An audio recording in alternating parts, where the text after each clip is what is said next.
Ici, les rayons du soleil ont du mal à percer. Notre chauffeur de taxi, un ancien ouvrier de l'usine, nous fait pénétrer dans les lieux. À notre grande surprise, les gardes à l'entrée nous laissent passer sans difficulté. Sans perdre de temps et pour éviter d'alerter la sécurité de notre présence, nous nous engageons sur une des rampes d'accès d'un des hauts fourneaux.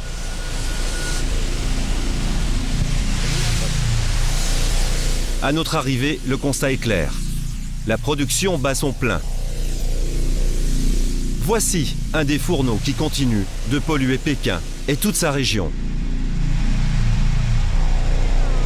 Mais nous n'irons pas plus loin, la sécurité intervient.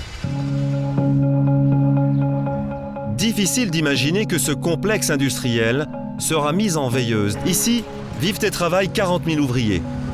Une ville entière s'est bâtie au fil des années sur plus de 40 hectares, avec ses HLM d'ouvriers, prolongés par des centaines de kilomètres de pipeline. On y trouve même un hôtel. L'hôtel de la joie.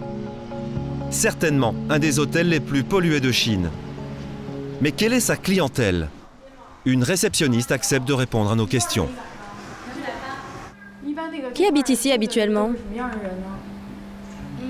Qu'est-ce que vous voulez? On se renseigne. C'est pour les membres de la famille des ouvriers de l'usine. Et nous, on peut habiter ici? Oui, oui, si vous le souhaitez. Ici, les clients sont rares. Pourtant, les chambres sont bon marché, 15 € la nuit.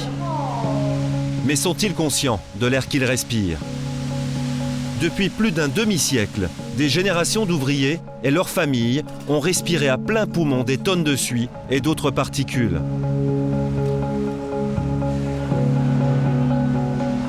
D'ailleurs, un signe qui ne trompe pas.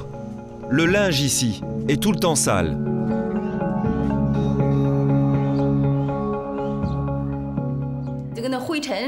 Nous respirons tous les jours des poussières noires. Elles se déposent comme des flocons sur le corps et les vêtements. Vous savez, la nuit, l'usine rejette discrètement des tonnes de pollution. Pour eux, c'est plus rapide et plus efficace. Efficace pour l'usine peut-être, mais certainement destructeur pour les enfants qui vivent ici. Vous sentez la pollution? Oui, Ça vous gêne? oui, c'est assez gênant. L'usine crache beaucoup de fumée et j'ai du mal à respirer. Ils sont heureux de vivre ici? Oui, parce qu'ici j'ai tous mes amis.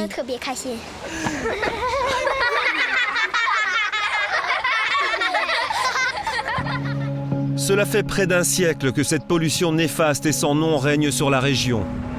Une pollution réputée cancérigène,